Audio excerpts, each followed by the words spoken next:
So many people are looking at Martech to fix their marketing, and that's the wrong approach. That's the wrong way to do it. Martech is not going to fix bad content. Martech is not going to fix not knowing who your customers are and where they are.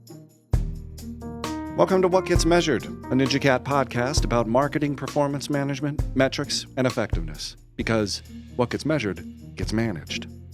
I'm your host, Jake Sanders. Daryl Alfonso is head of global marketing operations at Amazon.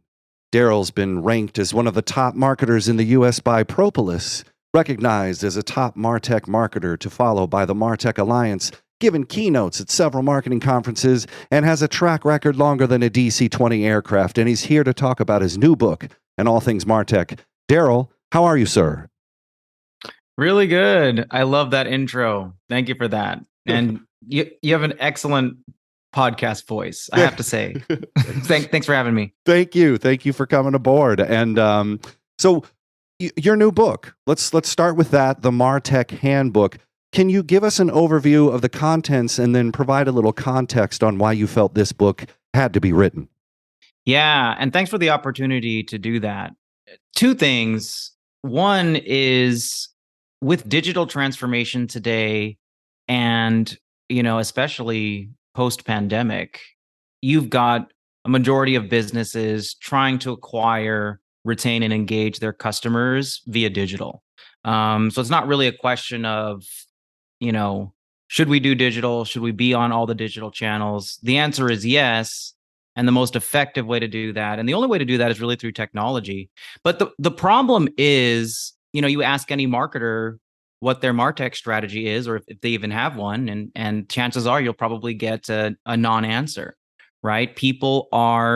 Marketers are cobbling together different Martech tools, different platforms. They're putting together email, they're putting together social, they're putting together CRM without really an overarching holistic approach and strategy to effectively drive good business. So the book entitled The Martech Handbook is really supposed to be this field guide for marketers to orient themselves into what is Martech and what are the different categories. And then, the biggest part is really ground them in this outcome-based strategy to apply to designing their Martech stack. So that's what it's all about. Love it. Seems simple enough. But is it simple enough? I mean, yeah, we refer to it at NinjaCat the Franken stack. You have a lot of different point solutions coming together. How often do you see marketing teams struggling to make sense? And is it a rarity that you have somebody who has a strategy? I mean, is this a widespread problem, or is it just smaller folks that are trying to cobble together? I mean, do you see big companies struggling with this too? Oh yeah, and great question.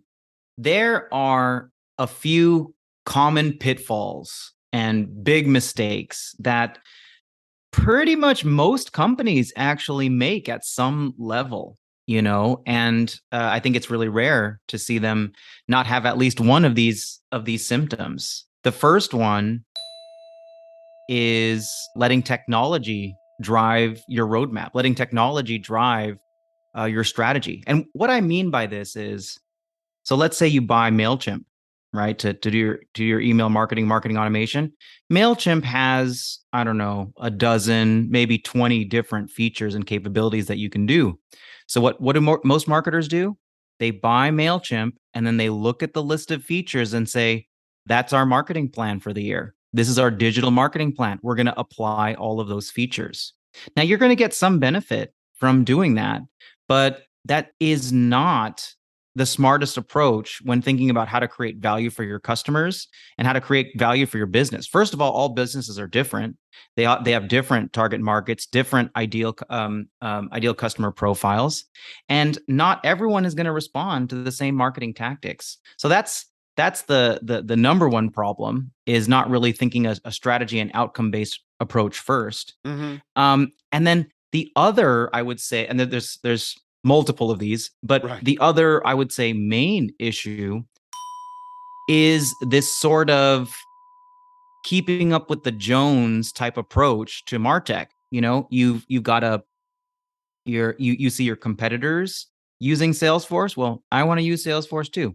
You see your friend at a conference and they're using Hootsuite or something like that. Right. That's what we want to use too, right? So it's again, and it kind of ties back to the first one. You're not letting your customers and your business needs dictate what you're going to do. You're letting something external, like a competitor, like your friend, dictate what you're going to do. And that is a backwards approach. Wow.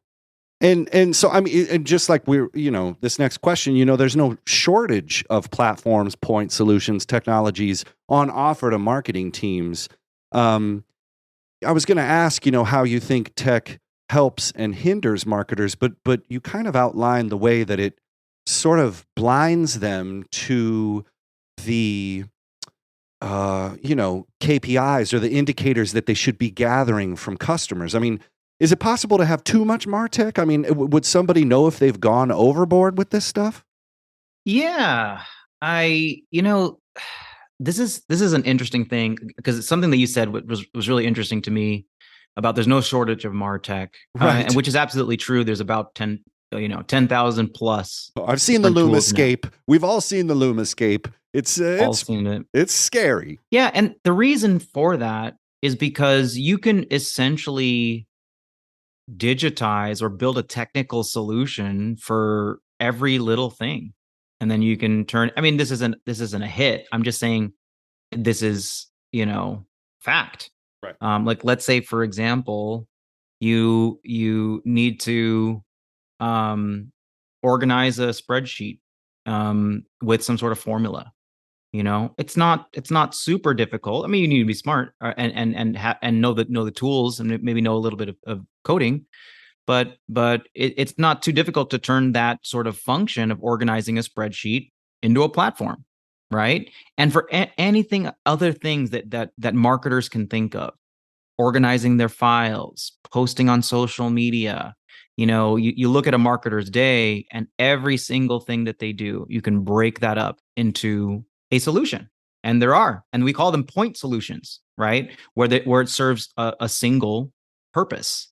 And that's why there's so many. And it'll continue to grow as, the nature of marketing kind of expands. So I think that's more of a natural thing that's happening versus like a problem. It's just humans like to build tools. We've been doing it since the Stone Age. Right. So the challenge then is, having too many things in your stack. For me, I definitely prefer quality over quantity, but it's not necessarily the number that's the problem. The problem is that marketers there's two problems. One is that marketers try to build their tech stacks like a set of golf clubs. Oh, I need a driver and a putter and a 7-iron and a sand wedge because I might need them sometime in the future, right? Yeah. So they're carrying around this set of MarTech tools and they're not exactly sure if they're going to use them or not. So that's the first problem. And then the second issue is they're not thinking about the end customer, right? They're not thinking about what type of experience they want to make to position their company as the right solution for their business. The right approach is to say, okay, this is where we want to inject ourselves into the buyer's journey. And this is the type of experience, the exact experience we want. What are the technical solutions that we need to get there? And how are we going to support that end customer experience? That's the way that they should be going about it. Was there another part to your question? I kind of no. I mean, I no. It's a wonderful tangent, but I guess just wondering if you could tell if you've gone overboard with the tech. I mean, just like what you said, down the road we might need to automate social. Down the road we might need to figure out email. Down the road we're going to definitely need a CRM. And I mean, you're going to need all those now. But maybe you're just collecting, as you said, that keeping up with the Joneses. How how would they be able to know if they've gone overboard? I mean, is it like there probably is a couple, solutions, point solutions that you have that you don't really visit that much. Do you give people a way to kind of be aware of, their dietary restrictions? And I mean, how do marketers come to light with that, rather than, the annual contract comes up and they're fighting with the reps, and they're like, no, you need Salesforce, you need Hootsuite, you need, all the whatever, I mean, how would you know if your golf cart is full enough? That's a good question. So I think there's symptoms that you can kind of check, kind of like if you're a medical professional and you're checking up on a patient. Right. So the symptoms, one of them is you see a lot of redundancy. And redundancy essentially means that you have identical pieces of software that do the same thing. And that leads to all sorts of problems. It leads to, well, which one do we use? Did we do this task already? Leads to data being spread across in different places and maybe they're mismatched. So redundancy is a big one. And it's the result of not taking a holistic strategy. You really need to inventory what each of these things do. The second one is, you probably heard of this, but it's the term is called shelfware, meaning that you are not using a tool so much that it's put on the metaphorical shelf, right? And like the shelf in your garage. Right. And people aren't using it, and it's just, you just pay the bill every month or every year. And so that underutilization of tools, right, is a big symptom of lack of a Martech strategy and a sign that you've been sort of being, and again, it's not, what I want to kind of drive home to is it's not too much, too little. It's the lack of intent. You know what I mean? Because there are companies that have humongous tech stacks, right? But they're able to orchestrate them in a way that creates value, and that's really the key. One other thing that I want to mention too about a good sign of maybe too many tools or lack of strategy, again, which is the underlying thing, is chaos. It's you have chaotic, undefined marketing processes. You launch a campaign and maybe you see the report, but that report doesn't lead and doesn't connect to your overall business reporting. Or you're posting on social media, but that has no connection with the overall themes of your marketing campaigns for the rest of the business. And then all sorts of tactical things like not using UTM parameters, not tracking lead source, all of these things. Content tagging is wrong, SEO is wrong. So there's this sort of spray and pray approach to marketing, and spray and pray approach to the processes too. Wow. Which if I could just say one more thing, the work of marketing is project and workflow management. All of the things that we do are actually these projects. And if we're failing to deliver these projects and we're failing to build processes to do them in a repeatable and scalable way, then you have a really inefficient, ineffective marketing organization. And that's, I think, the number one sign of a lack of a Martech strategy. Oh boy. And we will get to how to get that strategy on board, but let's talk quickly about, you said something about your reports and analytics, and I just wrote, you can stay busy while ignoring how to stay in business. I just want to put that somewhere on a marketing tree and just let everybody to see the forest and let it be known, because you feel like you're doing stuff, but you're not doing anything, and be like, yo, great social posts. What did we sell? Oh, nothing. All right. So here you are, another CMO with a shortening life cycle of a mosquito. You're gone because you did a lot of stuff, but not a lot of stuff got done. I just think people are kind of slapping their heads, being like, I stayed busy. I was always working, but you never did the work. And I think it comes down to reporting, analytics, dashboards. I mean, that's sort of the other side of the tech stack. But that's a huge part of tracking marketing effectiveness and performance. What are some of the ways you approach data and help turn all those analytics into insights and action? So that's a really good question. I also want to briefly talk about, because I really like what you said. Could you say that again? It's you You can be busy you with. you can stay busy while ignoring how to stay in business. Yeah, yeah. I love that. I love that so much, because that's another one of the number one problems that marketing professionals just have. And it's this idea of efficiency over effectiveness. Because you can do something incredibly efficiently, but it be the wrong choices for your business and for your marketers. So it's largely a waste of time, Oh, right? 1,000%. I can hear people nodding in the audience. I just can. Yeah. Yeah. And it's and it's not sort of people make this false dichotomy of should it be effective or efficient. It's not really an either or thing. It's Right. more of a thought process where you want to make sure your marketing activities are effective at doing the things that you want, and then you can drive the efficiency, which helps you scale and repeat and do it over and over again. And it's sort of that order, I think, that's kind of most important. Because Right. if you do something that's ineffective and then you say, okay, now let's do it 10 times in a row, then you got like ten really terrible campaigns. So that's kind of how I think about it. Perfect. And then one other thing too that I wanted to mention is this Yeah. concept of, like, a really easy way to think about when you need a Martech tool is this concept of automation, you know? Because if you really think about it, you can do marketing without a lot of tech. You Right. can do a very analog way to go. I mean, I'm sure like you remember this, and I've done this too in my past life, where to create an event, you just text people and you just maybe, BCC a bunch of folks or put up a flyer, and you can actually throw a really killer event in your local space. So there's really no technology that makes that happen. Right. But Yeah. so the idea of when you need technology is really this idea of automation. It's like when you figure it out, hey, this works, then you can do it again and again and again and all over the world with technology, because that's our stopping point. I can text my friends, but after that point, how am I going to text everybody else, or how am I going to email everybody else?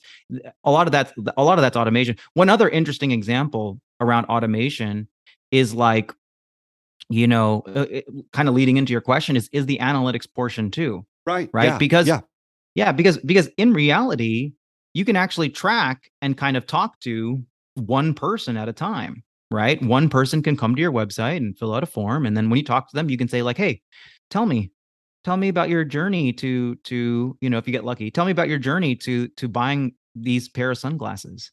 You know what I mean? Like, where'd you first hear about us? Did you see us on Facebook? Okay, and then you did that, and then you did that. So in reality, you can actually do that on your own, and it's a good thing, but you can't do it at scale. You can't do it for 10,000 people that came to your site.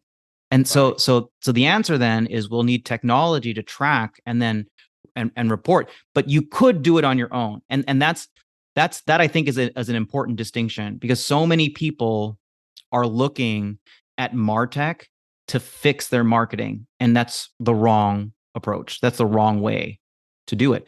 Martech is not going to fix bad content. Martech is not going to fix not knowing who your customers are and where they are. Quote bomb. You know what I mean? They can give you some insight as to the answer to those questions, but you need to know. So I think that's one of the key things. So sorry, did you want to comment before I started thinking about your analytics question? No, go. Yeah, just dive into that, because we do have dashboards, we do have analytics. How do you help people kind of analyze the effectiveness, particularly around the way in which they report and use dashboards, and like what's your thought on that? Because we have the metrics, we have all the metrics, enough, but how do you approach those dashboards and help turn all of that data into insight and action? Yeah. So my first thought is this idea of just real simplification, because I think that there's an overwhelming amount of metrics and an overwhelming amount of data that you get. from these tools, Mhm. and then you can drown in them. I actually love to start on almost a sheet of paper or a blank document or Excel spreadsheet, and then ask what are the things that I'm really looking to track. Mhm. So and then start at the very top and then start working your way down. It's so much easier to do it that way. And then this is another key because those common Martech pitfalls, well, they apply to analytics tools too. Before you even look at a tool, like the common mistake people make is they open up a dashboard and they just say, well, what is this trying to tell me? That's backwards again. You need to go to your dashboards with a question already. Like, what do I want to know? How is this data trying to answer my question? And the way that you do that is it's fairly straightforward. It's how many sales did I drive? How many meetings did I have? How many leads turned into those meetings? How many campaigns drove those leads? And how many impressions, came before that? So it's kind of like working your way up the funnel and all those kind of questions that you want to answer for yourself versus, and then having that on a sheet of paper and then looking at the dashboards and making sure that it's telling you, because it's going to tell you a bunch of stuff. It'll tell you the bounce rate. It'll tell you all of these trends. It'll tell you all these different things that'll kind of will be, you have to kind of identify the signal from the noise there. Yeah, yeah. So that's the first part, is really coming to your dashboard with questions. I think the other thing that's a really important concept, and I just wrote a post about this today on LinkedIn, is really understanding the difference between all of these sort of analytics and reporting terms, right? Because everyone gets this mixed up. Everyone gets marketing attribution mixed up with marketing reporting, mixed up with marketing analytics. They're using those words interchangeably when they are different. You can tell this because a lot of marketers will say, well, we don't have marketing attribution, so we're not going to be able to tell how well we're doing, or we're not going to be able to fix stuff, or we don't have the analytics. We don't have the analytics to see how our reports are doing, or how our campaigns are doing. So these words are actually different. So I'm just break it down very quickly. Marketing reporting is a document or documents that show the results of your marketing efforts. So that's a report of how many sales marketing drove. That's a report of how the email campaign performed. That's what marketing reporting is. They're the results of what you did. Marketing attribution is assigning credit or value to the different touch points along the customer journey, right? And the different campaigns and channels. And that way you can optimize the mix of what you're doing, right? How you're spending your money. Should you spend a little bit more money here? Should you tweak this? Or should you tweak that? So that's assigning credit. Right. And then marketing analytics is the practice of discovering and interpreting and communicating patterns in the marketing data. So it's the practice of doing all of that. So I think marketers, especially the more junior marketers, sort of confuse all of those different things and think they need all of them.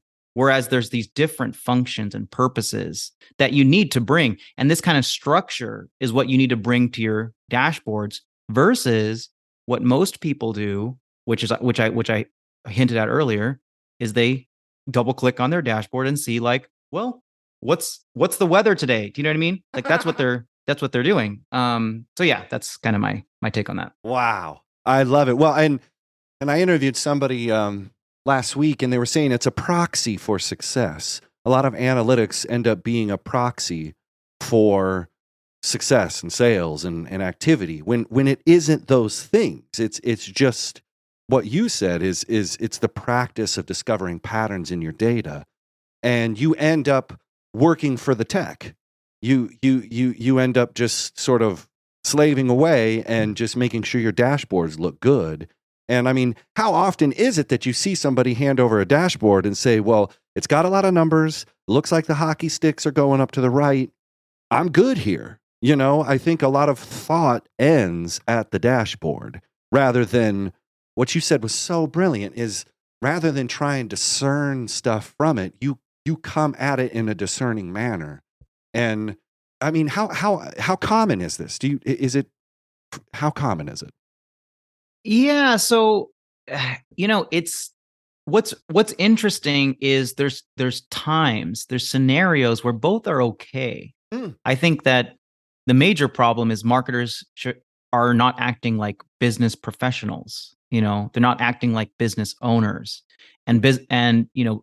owners have those key questions that they're always asking. Yeah. You know what I mean? How can we make our customers happy? How can we drive value for them and then capture that value? They're always asking that question when they look at reports. So it's actually like it's such a grounding question. Right.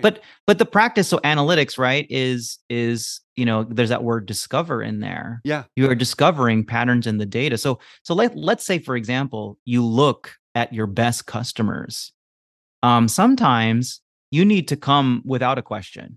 You have an overarching question of what makes them our best customers. Why are these people spending so much money with us? Yeah. So you have that overarching question, but the reason of why, you want to be really open. And I think that you'll find really surprising, interesting information. Like, it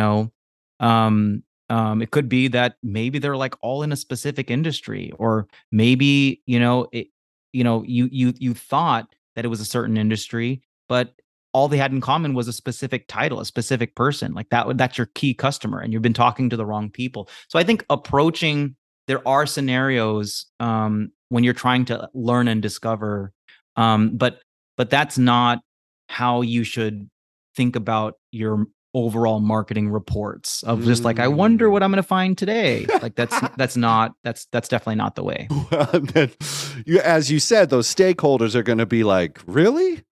Like, what is the bottom line here? And most marketers are not thinking like business professionals. They're just thinking, I'm just in the purview of marketing.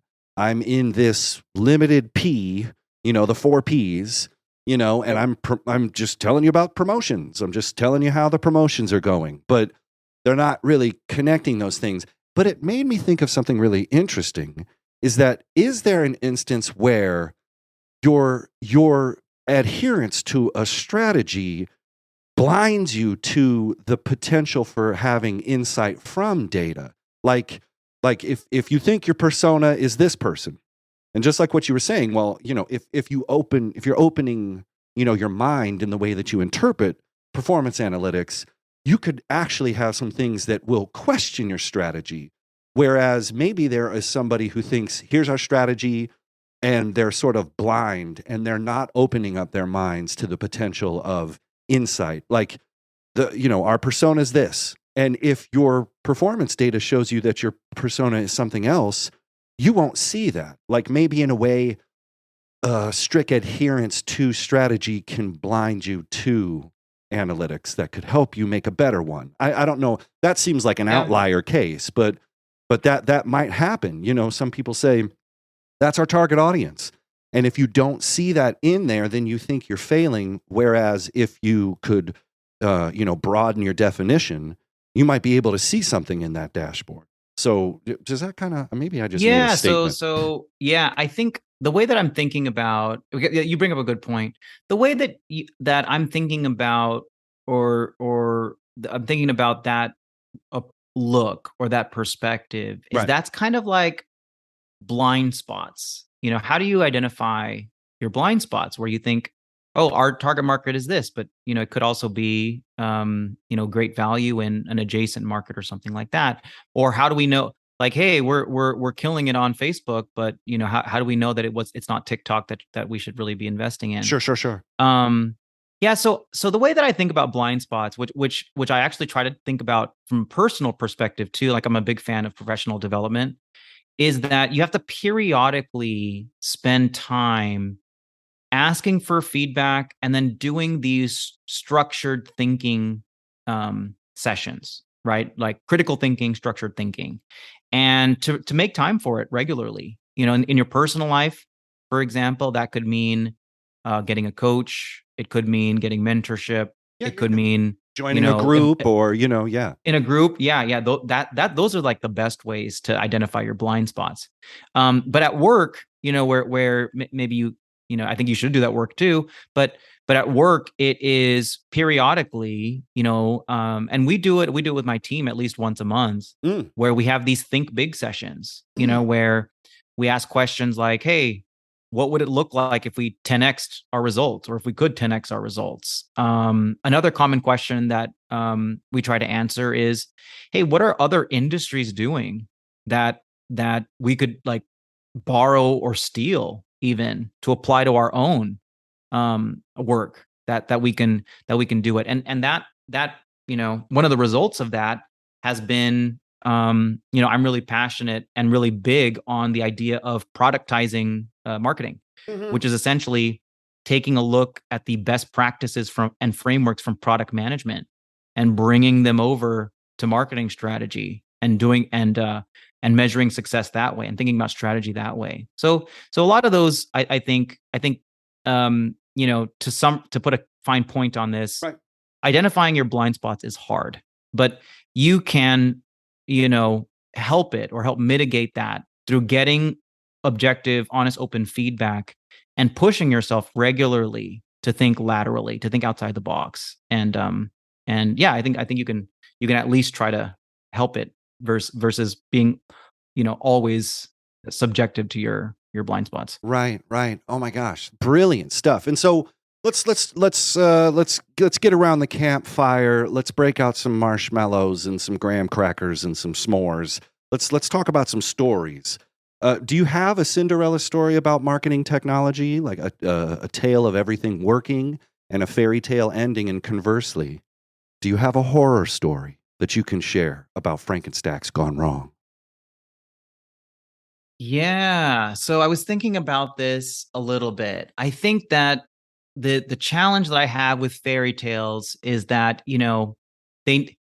it's never really the end. You ever heard those like those, I think it was like a popular series or storybooks that happens like what happened after I was just the thinking prince about met that. the princess and they The got ch- married. The happily ever after, the chapters after that. After that, what Right. happens after that? Yeah.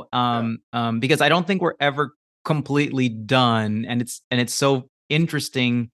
Even now, this is kind of like a tangent, but like some even the biggest companies right now are going through that. Like, whoa, this isn't happily ever after, and like Netflix is a great example. It's Yeah. like Netflix is one of the biggest business case studies to study in its sort of defeat of Blockbuster and the start of and the king of the streaming. And then we find now that it's like it's not happily ever after. Right. You know what I mean? With Disney Plus surpassing their subscribers and them hemorrhaging subscribers. So it's like, oh, it's not the end of the story. So I think about that with Martech too, about how we do really great things, but the ending, it's just sort of the beginning. Right. But what one I worked with my friend, and they put on real estate events, and it was that same thing where they were putting on 20 to 30 events every single month, and doing it with the way that they were tackling it was just hiring on additional people, bring on more people, bring on contractors, work over hours. But through implementing marketing automation as well as templatizing all of their events, they were actually able to increase the number of events that they were doing from 20 to 30 to actually 50 events per month, and without hiring additional people, and without working overtime. So I think that's one of my favorite sort of examples that I point to when I think about what technology can do for you. Because Right. the key part of this is the event. They put on these amazing real estate and sort of inspirational events for real estate agents. And the core thing is each event has to be fantastic. So if you're using marketing automation to replicate 10 really bad events, well, I mean, then you just have 100 really bad events. But in this case, if marketing is effective first, it's really helpful. So I think the moral of the story is, again, going back to knowing your objectives, knowing your outcomes, having a good marketing strategy first, and then using technology to scale what you do versus having it control everything that you do. Yeah. Well, and then I guess the horror stories are just happening minute by minute in every marketing team that's failing to see things on that efficiency effectiveness dichotomy. Like, would you say, or do you have like a real crazy horror story about, just a, technology stack that just owned a business or, Yeah, I mean, I don't have one that's where it like, oh, it led to the entire downfall. But I would say that you would be surprised. I can't name any names. Yeah, please but don't. I know top companies have, I met with a friend at a conference last week, and he worked at a top tech company, and all of the symptoms that I told you before they had a, there's tools that do lead routing and deduplication. They had 3 of them. There's tools for events like Zoom, GoToWebinar, On24. They had all of them. Right. And it's not always, and really smart people work there too. So people that, are really kind of want to do great work. So it's not always people being sort of lackadaisical Right. about Martech. Right. But a lot of it too is, we can kind of get into this, but a lot of it's about leadership. You need a Martech leader, whether that's officially or unofficially, to come in and say, look, this is the strategy that we want to have for our technology stack. This is how we're best going to support our customers. And we need to follow this vision and get everybody on board to do that. Otherwise, and this happens even more at big companies, otherwise you have this infighting, right? You have different groups that are buying their own stuff. It's like, oh, sales buying their own thing. Right. Marketing's buying their own thing. Products buying their own thing. Communications is buying their own thing. And then you have exactly what my friend have, and you have this Frankenstack, and and it looks terrible. It's if you put it on paper, it is almost like grotesque. You know what I mean? It's just like, oh, this is ugly. So that I think that happens at some extent at every company, and it's our real job to set that Martech vision to prevent that from happening. I love it. Okay, so you've covered so many amazing things, given us a lot to chew on about how to look at technology, how to use it, how to misuse it. But if you could all boil everything down that we've just talked amongst ourselves, what's your one piece of advice for marketers looking to leverage technology, like a bumper sticker? What would you put on it? And it can be a large bumper sticker. Yeah, I mean, I feel like I just, say this all the time, and I've said it like 3 times probably throughout this podcast. You have to let strategy drive your technology and not the other way around. And, to expand on that a little bit, we need to come in as business professionals and decide on the outcomes that we want, and they need to be based on the customer, creating value for the customer, and it needs to be based on our unique business and how we create value in the marketplace.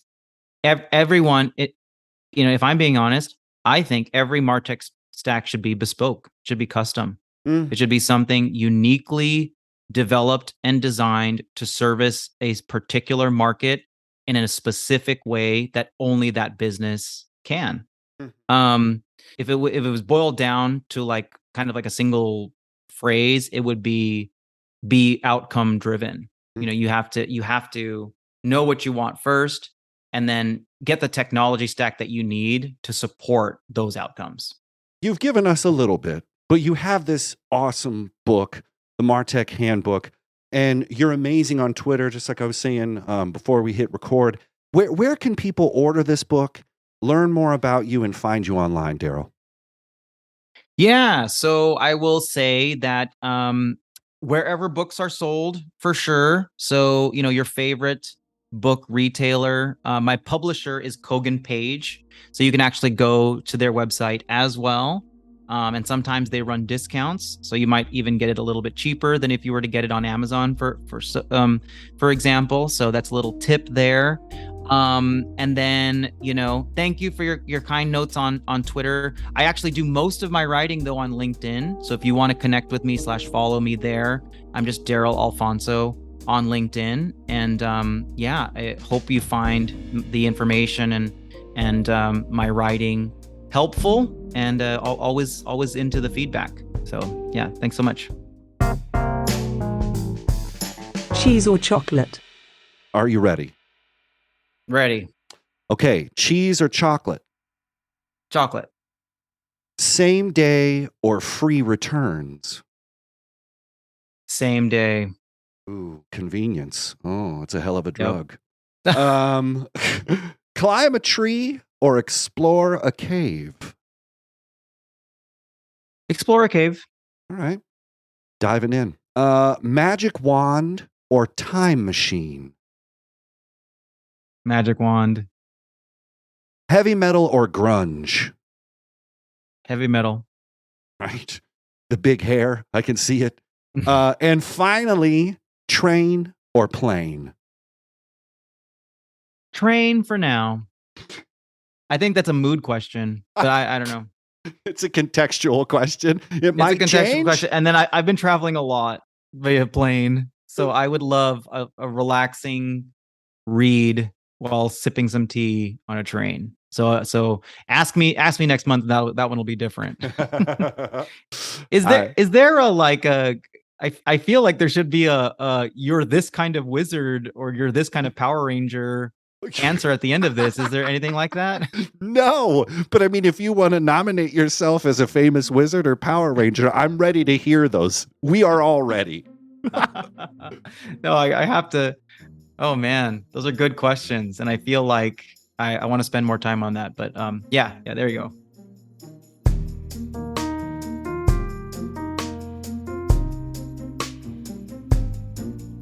What Gets Measured is a NinjaCat podcast. Please rate and review the show wherever you find your podcasts. Share this episode on social, and visit us on the web at ninjacat.io.